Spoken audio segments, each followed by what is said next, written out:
Capítulo 3, del 13 al 17. 13 al 17. Vamos a ponernos de pie y vamos a orar.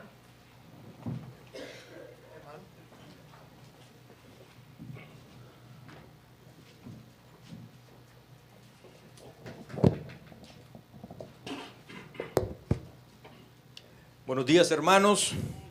Siguiendo en nuestro estudio de la primera carta de Pedro, nos encontramos en el capítulo 3, comenzando en el verso 13. ¿Y quién es aquel que os podrá hacer daño si vosotros seguís el bien?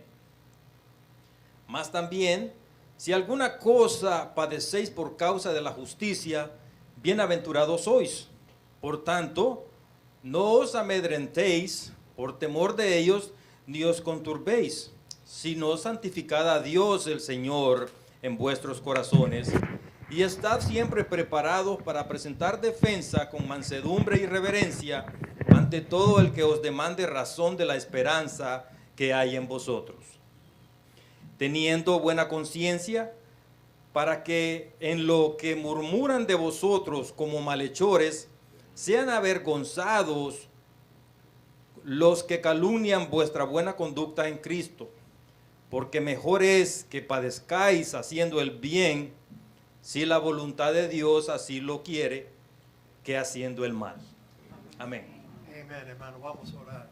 Padre, gracias te damos, Señor, por esta bendición que es nuestra, de nuevo esta semana, tener la oportunidad de reunirnos aquí con toda la libertad que esta nación nos da para reunirnos y practicar nuestra fe como dicta nuestra conciencia y tu palabra, Señor. Te damos gracias por este día y pedimos, oh Dios, que nos acompañes a través del estudio, el tema que va a comenzar hoy. Y, Señor, oramos por Yanina Álvarez, por su motivo de salud. Señor, ministrale de acuerdo a tus riquezas en gloria. También oramos por Samuel Jr., pidiéndote, Señor, que también le acompañes en la cirugía que él va a tener próximamente. Y, Señor, que él pueda sanar de ese problema con tu ayuda. Oramos por la familia de Gladys Logan, Señor, los que sufren la pérdida de ese ser querido. Y te pedimos, oh Dios, que tú los acompañes, los sentimientos de ellos, y les fortalezcas y les dé tu consuelo, Señor. Todo esto te lo pedimos en el nombre de Cristo Jesús. Amén. Tomen asiento, mis amados hermanos. Voy a tomar la oportunidad de saludar a una invitada que tenemos con nosotros. Ella no puede ser tu novia porque tu esposa está a tu lado, pero es una invitada tuya. Una amiga. Ella es mi amiga Maggie. Amiga. La que me alegra la Amiga nada más, ¿no? Ok, amiga. Bienvenida. Amiga, qué bueno. Gloria a Dios, mis amados hermanos. Ok, el resto de ustedes yo les he visto antes, yo creo. Entonces vamos a darle un saludo a la hermana que nos visita. Amén. Amén.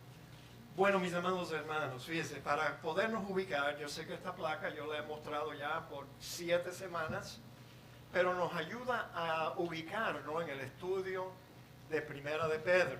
Esto es lo que ya hemos estudiado. Hoy estamos aquí en el número 7, fíjate, donde Pedro va a comenzar a enseñarnos a nosotros un tema que a lo mejor como seres humanos, yo sé que ustedes preferirían que yo saltara el capítulo 3 y el capítulo 4 de Primera de Pedro, porque el tema tiene que ver con el sufrimiento.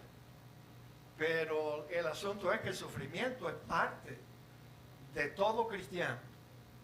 Yo hasta me atrevo a decir que el sufrimiento es la dicha de todos los seres humanos. Nadie escapa.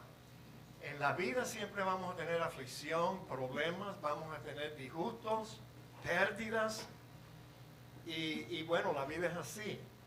Pero bueno, el apóstol Pedro se estaba refiriendo más específicamente al sufrimiento que nos viene por causa de que somos seguidores de Jesús. La persecución. Bien que dijo el apóstol Pablo en 2 de Timoteo, si no recuerdo mal, capítulo yo no sé cuándo, ya ahora se me olvida, versículo 2, que todo el que quiere vivir piadosamente en Cristo Jesús va a padecer persecución. Creo que es el capítulo 2, si no me equivoco. Segunda de Timoteo, capítulo 3, versículo 12, creo que es. Pero bueno, está allí, léalo. Se encuentra entre Génesis y Apocalipsis. Ahí usted lo va a encontrar. Todo el que quiere vivir como la Biblia enseña, va a tropezar con gente que odian a Dios, odian la justicia de Dios, His righteousness, odian la santidad y odian a cualquier persona que ellos ven que no sigue el mismo desenfreno de ellos. Y tú sabes, nos ultrajan, nos critican, se burlan de nosotros y bueno, hasta peores cosas que esa también los cristianos a veces tienen que soportar.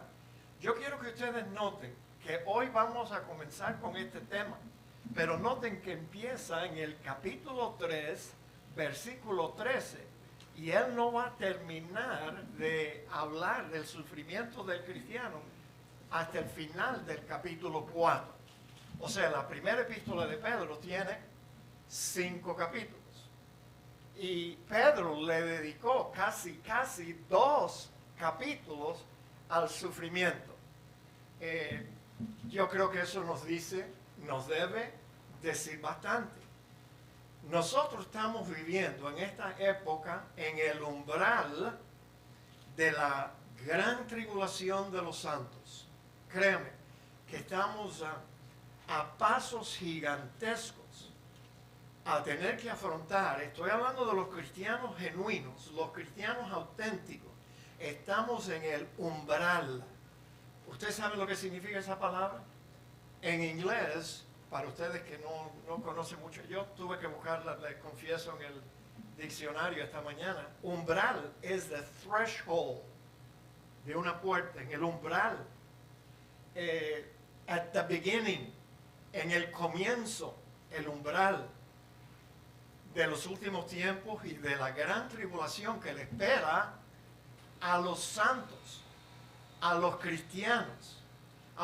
¿Cómo debemos comportar ante el sufrimiento? Bueno, algunos cristianos estuvieron sorprendidos que aún sobre este tema del sufrimiento del cristiano, la Biblia tiene muchísimo que decir. Y aquí Pedro, en esta porción, nos da 5 principios que los creyentes deben comprender para prepararse, equiparse y defenderse contra las amenazas de un mundo incrédulo, hostil al cristianismo y a los cristianos. Y lo primero que Pedro menciona es que debemos de seguir el bien con pasión.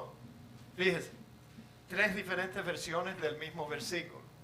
La Reina Valera dice, ¿y quién es aquel que os podrá hacer daño si vosotros seguís el bien? O sea, si ustedes siguen haciendo el bien. Pero la versión Dios habla hoy, yo creo que es un poquito mejor. ¿Quién podrá hacerles mal si ustedes se empeñan siempre en hacer el bien? Y la versión de la Biblia latinoamericana dice, ¿y quién os podrá hacer daño si lo demostramos, tener celo por lo bueno? Esta pregunta retórica de Pedro muestra que las probabilidades son menos que un cristiano sufra aún de esos enemigos hostiles del Evangelio que nos quieren hacer daño si nosotros siempre nos empeñamos, nos esforzamos a seguir haciendo el bien. Y cuando Pedro habla del bien se refiere a una vida caracterizada por generosidad, amabilidad, consideración hacia los demás.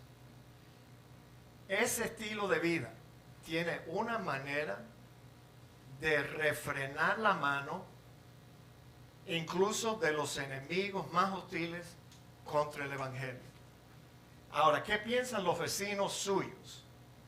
los vecinos que le conoce usted en el barrio donde usted vive, a la cuadra quizás. Yo sé que hoy en día la gente ni se conoce. No es como en nuestros países, Latinoamérica, Cuba y otros países, que, tú sabes, oye, un vecino era algo bien bueno, de valor. Porque mejor es tener un amigo cerca que un hermano lejos, dice la Biblia. Pero hoy en día se ha perdido realmente el sentido de comunidad. Por ejemplo, en la casa donde nosotros vivimos, ningún niño vino a tocarnos la puerta el día de Halloween para recibir los caramelitos. Bueno, los tiempos han cambiado. Los padres tienen miedo a enviar a sus niños. O sea, cuando yo era niño, yo salía, yo solito, sin mis padres. Y salía con 2 o 3 niños y íbamos por todo, trick or treat, nosotros no estábamos adorando a los demonios, ni mucho menos, por favor. It was a national holiday. Se celebraba todos los años en octubre. Y nosotros lo hacíamos for the candy. Por los caramelos, chicos. ¿Qué más? Pero bueno, ya las cosas han cambiado. Mis amados, tenemos que seguir el bien. La gente que no... Tú sabes, si hay un vecino cristiano que la gente conoce, no, ese vecino, yo sé que él es un loco de esos, fanático cristiano, todos los domingos están metidos en la iglesia, pero ¿sabe qué? Él es una buena persona. Siempre está dispuesto a ayudarme, Así que, leave him alone. Y hasta los incrédulos van a defender a un cristiano que sigue el bien, que ayuda a la gente. Eso es lo que Pedro nos está diciendo. En segundo lugar, disposición a sufrir. Mira, olvídate de este mensaje de para de sufrir. No, el cristiano tiene que estar dispuesto a sufrir por lo bueno y por lo malo que hace también. Mas también si alguna cosa padecéis, por causa de la justicia, dice Pedro. Oye, eres bienaventurado. Por tanto, no os amedrentéis por temor de ellos ni os conturbéis. Porque mejor es que padezcas haciendo el bien, si la voluntad de Dios así lo quiere. Fíjate, puede ser la voluntad de Dios que un cristiano sufra por hacer el bien, por no meterse con nadie, por no hacerle mal a nadie, por hacer el bien. Y todavía, si la voluntad de Dios así lo quiere, el cristiano tiene que estar dispuesto a sufrir por causa del nombre de Cristo. Tener celo por hacer el bien, sin duda, no es una garantía contra el sufrimiento del cristiano. Solo podría hacerlo menos probable y menos frecuente si seguimos el bien. Jesucristo anduvo haciendo bien, ¿se acuerdan? Él no le hizo mal a nadie. Andaba sanando, ayudando a la gente, predicándoles el mensaje del reino de Dios. ¿Y qué fue lo que hicieron con él? Al fin lo clavaron en una cruz. Así que no es una garantía si seguimos el bien. El mismo Señor dejó bien claro que los creyentes no pueden suponer que han de escapar todo sufrimiento. El Señor lo dijo bien claro. Fíjate lo que Él dijo aquí en Juan 15. Si el mundo os aborrece, y nos aborrece, saber que a mí me aborrecía, que a mí me ha aborrecido antes que vosotros. Si fueras del mundo, el mundo amaría lo suyo. Pero porque no sois del mundo, antes yo os elegí del mundo, por eso el mundo os aborrece. Acordaos de la palabra que yo os he dicho, el siervo no es mayor que su Señor. Si a mí, que yo soy vuestro Señor, me han perseguido, también a vosotros os perseguirán. Si han guardado mi palabra, bueno, también van a guardar la vuestra. Mas todo esto os harán por causa de mi nombre, porque no conocen al Dios que me envió. ¿Ven? El Señor nos está advirtiendo. Oye, guerra avisada. Supuestamente no mata soldados. Así que fuimos advertidos que vamos a tener que afrontar el sufrimiento, la persecución, la tribulación de los incrédulos. Pero aún si tenemos que sufrir por hacer el bien, Pedro dice que debemos considerarnos como dichosos. Y es debido al galardón que se nos fue prometido. El Señor Jesucristo de su propia boca le dijo a sus discípulos: bienaventurados los que padecen persecución por causa de la justicia, porque de ellos, de personas así, es el reino de los cielos.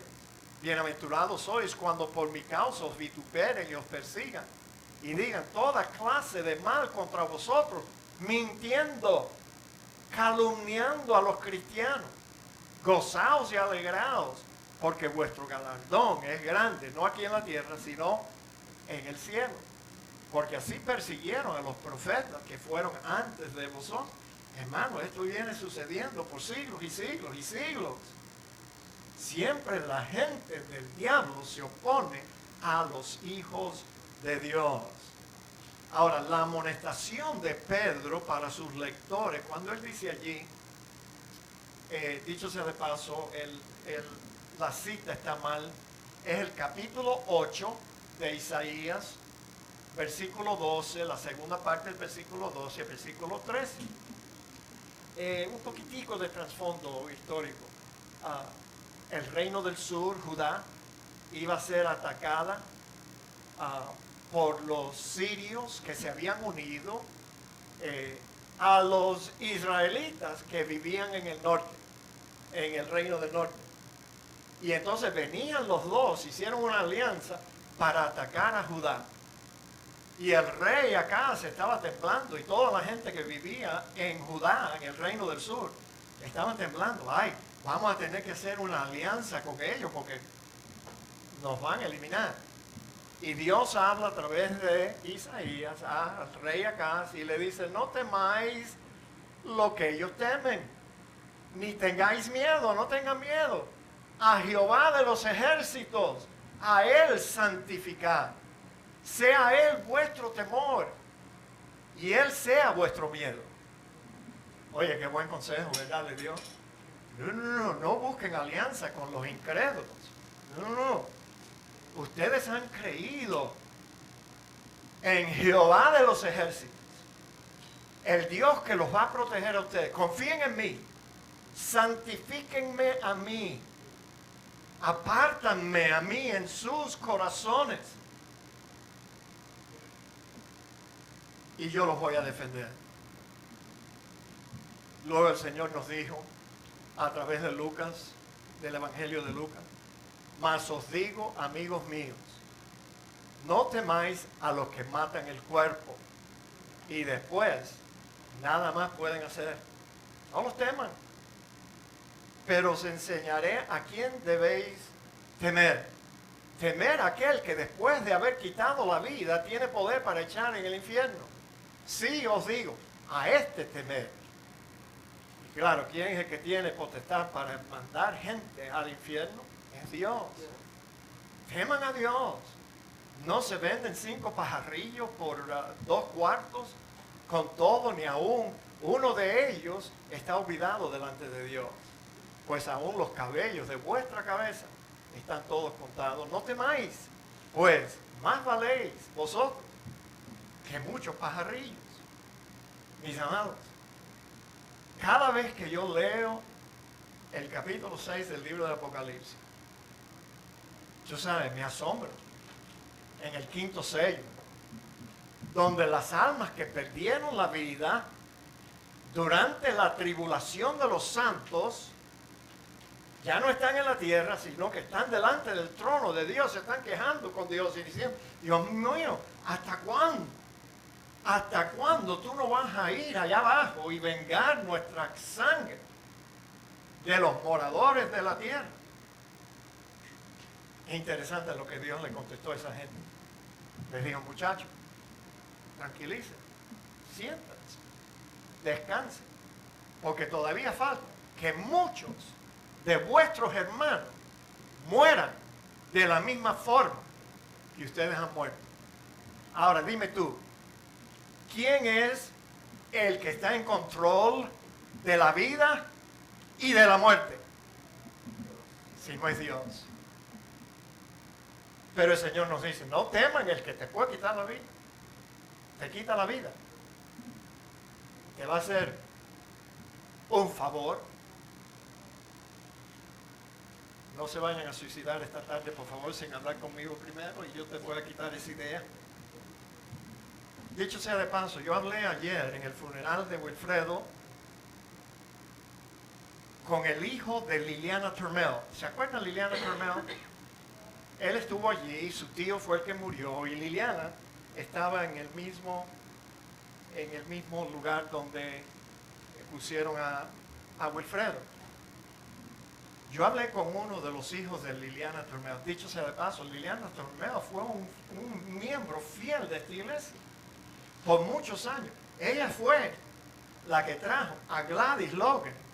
Cuando ella visitó nuestra iglesia, enseguida llamó a su hermana. Le dijo, oye, tienes que venir aquí, hay una iglesia aquí. Yo la encontré, ven este domingo. Y desde que Gladys vino, también ella se quedó. Y ella me dijo ayer que ella no se va de aquí para nada. Y entonces el hijo de... Fíjate que yo lo invité atrevidamente, lo invité, porque él me dio su testimonio de cómo él llegó a ser salvo. Y yo me asombré. A mi Dios todavía está en el negocio de salvar gente.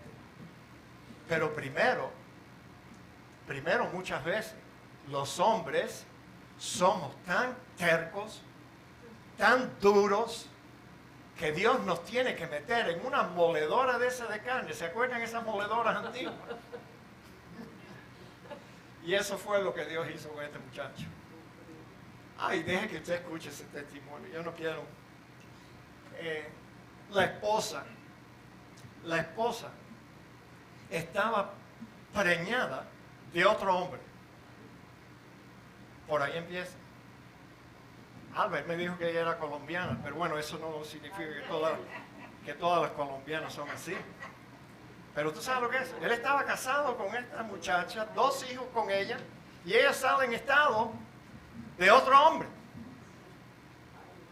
Ay, no, ustedes tienen que venir el próximo día. Yo les voy a tener que dar 20 minutos para que ustedes oigan lo que ese hombre sufrió y cómo él vino a Cristo. A mí, yo estaba espeluznante. Yo estaba maravillado. Pero bueno, Dios hace eso. Y si lo sigue haciendo, por ahora. Pero acuérdense, pronto la noche viene, cuando nadie va a poder trabajar. Ese es otro problema que nosotros los cristianos vamos a tener durante la gran tribulación. Ahora ustedes entraron por esa puerta y yo también, con toda libertad. Pero pronto se van a cancelar todas las iglesias, porque se va a permitir solamente una sola adoración mundial, y tiene que ser a la imagen de ese hombre que recibió una herida mortal en la cabeza, pero después regresó a la vida. Entonces, mis amados, ahora con respecto al sufrimiento hay 2 posibilidades. Usted puede sufrir por hacer el bien, por causa de la justicia. También usted puede sufrir y Dios te va a castigar si haces el mal. Sí. Yo quisiera que ustedes supieran cuántas llamadas yo recibo aquí. Tú sabes, ya yo no las contesto, porque me llaman preso de la cárcel de aquí de Miami-Dade. Y bueno, la iglesia tiene que pagar por la llamada, porque ellos le cobran a los presos cada vez que hacen una llamada para afuera. Y bueno, todo el mismo cuento. Mire, yo soy un cristiano pastor y yo quiero pedirle que usted ore por mí, que la iglesia ore por mí, porque el lunes tengo que ir delante del juez y yo quiero que el juez me deje salir. ¿Tú sabes? Sí. Claro, yo le digo a todos los que llaman, yo le digo lo mismo. Sí. ¿Te preocupa? Vamos a orar por ti. Cuando cuelgo el teléfono, yo digo, Señor, págale conforme a sus hechos. Porque me dan ganas de decirle a todos los que llaman, yo les digo, tú eres cristiano, tú me dices que tú eres cristiano. Entonces, ¿qué rayo tú haces en la cárcel? ¿Por qué tú estás en la cárcel? ¿Por ser un malhechor, un sinvergüenza, un ladrón? Si no, no estuvieras allí. La justicia castiga a los que hacen algo indebido, algo más, un crimen. Un crimen. Mis amados. ¿Se acuerdan el programa de Beretta? You got to go back 30 years. Algunos de ustedes ni estaban vivos. Beretta. ¿Se acuerdan? La cancioncita esa al beginning. Don't do the crime if you can't do the time. No cometas el crimen si no puedes hacer el tiempo. Cumplir con el costo, el tiempo que te va a costar ese crimen. Recibí una llamada una vez y esta sí que me sorprendió. Me llama una abogada. Ustedes saben que los abogados son necesarios, pero algunos son unos sinvergüenza. Y entonces me llama esta abogada y me dijo que Miami Baptist Association me recomendó a mí. Yo dije, ten cuidado, Pereda, porque Miami Baptist Association, tú sabes, no siempre cumple con su palabra. Alguien en Miami Baptist Association, yo no sé quién, dijo, no, mira, Pereda, la abogada le dijo que ella estaba buscando, porque tenía un cliente que tenía que cumplir 100 horas de servicio comunitario y la señora no lo cumplió. Ahora la abogada estaba tratando de buscar a un pastor que le firmara todas esas horas con la promesa de una ofrenda. Me iba a dar dinero para su iglesia, pastor.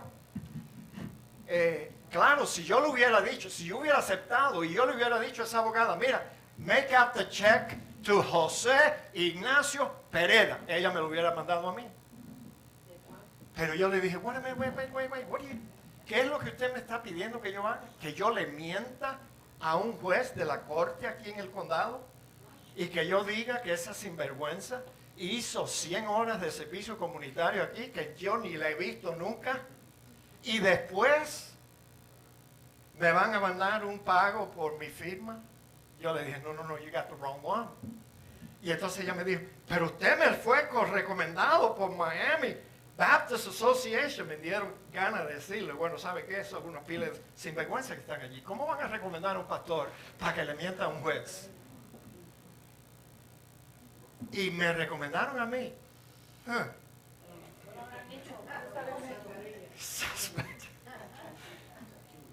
¿Sabe Dios lo que hubiera pasado si yo le hubiera dicho a esa sinvergüenza? Sí, yo soy un sinvergüenza igual que tú. Escríbeme cheque a José Ignacio Pereda y después me caen encima. No, la corte. ¿Usted sabe cuál es el costo de un crimen, de mentirle a un juez y decir que ella hizo las horas y no las hizo? No. Yo dije, no. Yo estoy seguro que tú puedes encontrar a muchos pastores que te rompen el brazo para coger ese cheque. But not me. Así que ve y busca otro. Devoción a Cristo. Aquí está, santificar a Dios en vuestros corazones. Tú sabes que santificar significa apartar, consagrar. Pero aquí en este versículo conlleva la idea de dar el principal lugar de adoración, devoción y exaltación a nuestro Señor Jesucristo. Cuando afrontamos la amenaza de tribulación, lo que tenemos es que arrimarnos a nuestro refugio, a Cristo, tenerlo a Él presente, darle a Él todo nuestro amor, nuestra reverencia, lealtad y obediencia, mis amados hermanos, a ningún otro. No vamos a hacer alianzas con los incrédulos para tratar de escapar la tribulación. El tiempo ya se agotó. Debemos de prepararnos, escucha bien, prepararnos para defender la fe, sino santificar a Dios, el Señor, en vuestro corazón y estar preparados, siempre preparados, para presentar defensa con mansedumbre y reverencia ante todo el que os demande razón de la esperanza que hay en vosotros. Noten que en este pasaje no dice, no se preocupen por lo que ustedes van a decir, porque yo en esa misma hora les voy a dar las palabras que ustedes deben hablar. No, aquí Pedro nos está aconsejando a nosotros y nos está diciendo, prepárense siempre para estar dispuestos y preparados para defender. Si alguien te pregunta a ti cuando tú estás en un hospital muriéndote y una enfermera te pregunta, bueno, ¿y cómo tú puedes estar así tan serena? You're gonna die. Supieras tú cómo responderle. ¿Estuvieras tú preparado para decirle, bueno, ¿sabe qué? El apóstol Pablo dijo, para mí el vivir es Cristo y el morir es ganancia. Por eso yo puedo vivir así. Porque yo sé que yo voy a pasar de este mundo y voy a entrar en un mundo mejor. ¿Estás tú preparado? En el momento que te hagan la pregunta no vas a saber qué decir. En un funeral de tu esposo, tu amado esposo. Yo espero que tú ames a tu esposo. Y no seas como algunas esposas que se le muere el esposo. ¡Ay! ¡Qué bueno que se murió el desgraciado ese! No. Se te muere un ser querido y tú estás allí en el funeral y tú no estás llorando desesperadamente como mucha gente. Oye, qué triste. La gente que no tiene esperanza. Cómo lloran y gritan y hay que aguantarlo porque ya no pueden ni siquiera con el peso de su propio cuerpo. Y la gente te ve a ti serenita. Maybe una lagrimita ahí antes de que cierren la tapa porque es la última vez que tú vas a ver al amor de tu vida. Pero estás preparada tú a decir, si alguien se te arrima en ese funeral y te pregunta, chica, pero ¿cómo tú puedes? Yo estuviera toda destruida.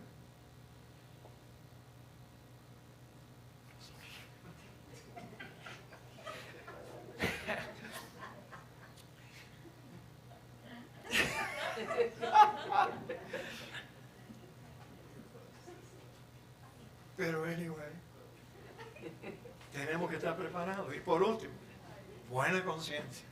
Hoy, ante sufrimiento, ante una amenaza de los incrédulos, Pedro dice, oye, debemos de tener una buena conciencia para que en lo que murmuran de vosotros como malhechores sean avergonzados los que calumnian vuestra buena conducta en Cristo. ¿Sabían ustedes que así vivió el apóstol Pablo? Y aquí él lo dice, el primer pasaje, cuando fue llevado ante el concilio en Jerusalén, entre los 70 ancianos esos de Israel. Entonces Pablo, mirando fijamente al concilio, dijo, varones hermanos, yo con toda buena conciencia he vivido delante de Dios hasta el día de hoy. Lo estaban acusando de que él violaba la ley de Moisés, etc. Nada de eso es verdad. En Hechos 24 él estaba delante del gobernador Félix por el mismo delito falso, y por esto procuro tener siempre una conciencia sin ofensa ante Dios y ante los hombres. Esa es la forma para prepararnos para el sufrimiento que viene. Oremos, hermano. Padre, gracias te damos por lo que hemos aprendido hoy, Señor, y te pedimos que ninguno de nosotros se desanime, que vengamos con ánimo pronto el próximo domingo y las próximas 2 o 3 semanas para seguir estudiando lo que tú esperas de nosotros en tiempos difíciles, en tiempos de sufrimiento. Te lo pedimos en el nombre de Cristo Jesús. Amén. Amén. Qué rico.